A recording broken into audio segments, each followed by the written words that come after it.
Hoi miteinander und willkommen zu einer neuen Folge bei Schweizerdeutsch Storytime. Heute werde ich euch ein Märchen vorlesen, ein japanisches Märchen, natürlich auf Schweizerdeutsch und ich wünsche euch viel Spaß. Transkriptionen in Schweizerdeutsch und Hochdeutsch findet ihr wie immer auf meiner Patreon-Seite.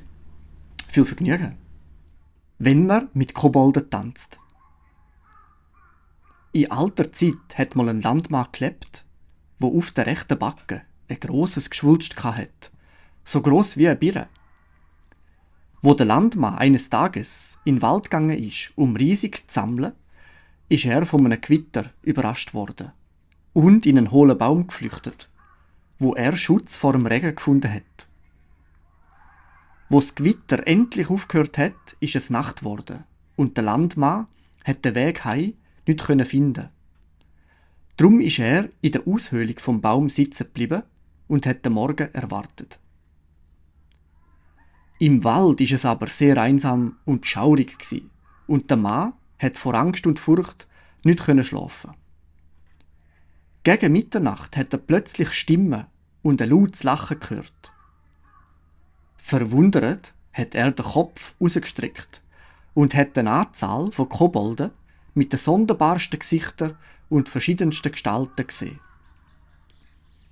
Die haben gerade in der Nähe vom Baum, in dem der Landmann gesessen ist, Platz genommen und haben sich am Trunk ergötzt. Wo sie genug getrunken hatten, haben sie angefangen zu singen und zu tanzen. Der Landmann, der gern getanzt hat und genauso gern einen guten Trunk Sake zu sich genommen hätte, hat es in seinem Versteck nicht mehr länger aushalten.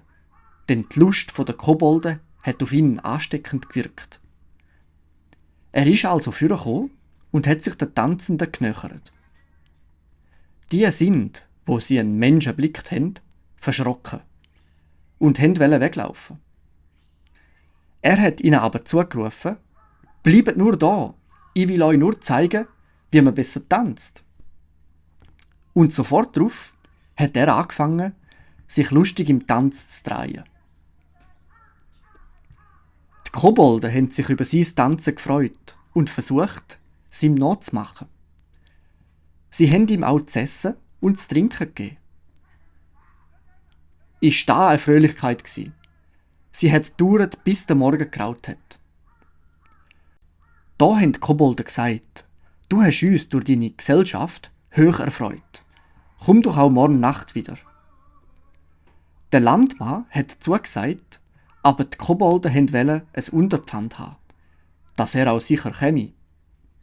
«Weisst», haben sie zu ihm gesagt, «wir werden zur Sicherheit dein Geschwulst nehmen, du kannst es dann morgen wieder rüberkommen.»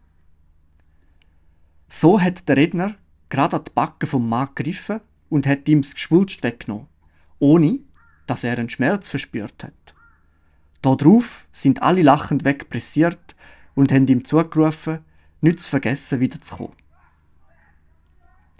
Er ist also zufrieden heimgegangen, wo ihn alle verwundert angestaunt haben, dass er sein Geschwulst ohne jede Spur verloren hat. Er hat dann erzählt, was für das Glück ihm die Kobold für sein Tanzen bereitet haben. Er hat aber gescheiterweise verschwiegen, dass sie ihm das Geschwulst nur als Unterpfand für sein Wiederkommen abgenommen haben.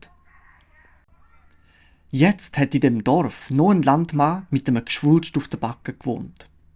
Der hat das Geschwulst auf der linken Seite gehabt. Wo er vom Glück von seinem Nachbar gehört hat er sein Geschwulst auch loswerden und hat sich den Platz genau beschreiben lassen, wo der erste Landmann die Kobold getroffen hat. In der Nacht ist er dorthin gegangen und hat die Kobolde auch wirklich angetroffen.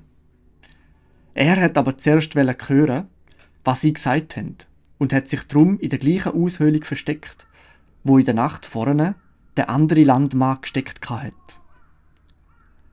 Die Kobolden haben aber nicht viel gesagt, sondern haben von Zeit zu Zeit erwartend umgeschaut, bis endlich einer gesagt hat: «Unser Freund von gestern scheint heute nicht zu kommen.» Wo da der Landmann gehört hat, ist er tanzend vorgesprungen und hat gerufen: «Da bin ich ja schon!» Jetzt haben sich alle gefreut, haben ihm zu trinken gegeben und ihn dann auch aufgefordert, wieder seine Kunst zu zeigen. Er ist aber ein ungeschickter Tänzer und hat auch nicht viel Sachen vertragen, so dass sein Tanz noch ungeschickter war und er steif und torkelnd umgehüpft ist. Es ist den Kobolden kein Vergnügen einem Mann zuzuschauen. Und so haben sie gerufen: «Du bist heute nicht so geschickt wie gestern und wir haben heute keinen Freund an deiner Gesellschaft. Mach, dass du fortkommst und lass dich nie wieder bei uns blicken. Weil wir von dir keine Erinnerung wünschen, kannst du dein Geschwulst wieder haben.» Der eine Kobold hat es aus seiner Tasche gezogen und sie einem verdutzten Mann ins Gesicht geworfen. Klitsch, klatsch, hat sie an seiner rechten Backe gesessen. Dann hat man den Mann weggestoßen und er hat dann mit 2 Geschwülsten zurück heimgehen. Das kommt davon, wenn man im neidischen Sinn das gleiche Glück besitzen möchte, wo andere geniessen.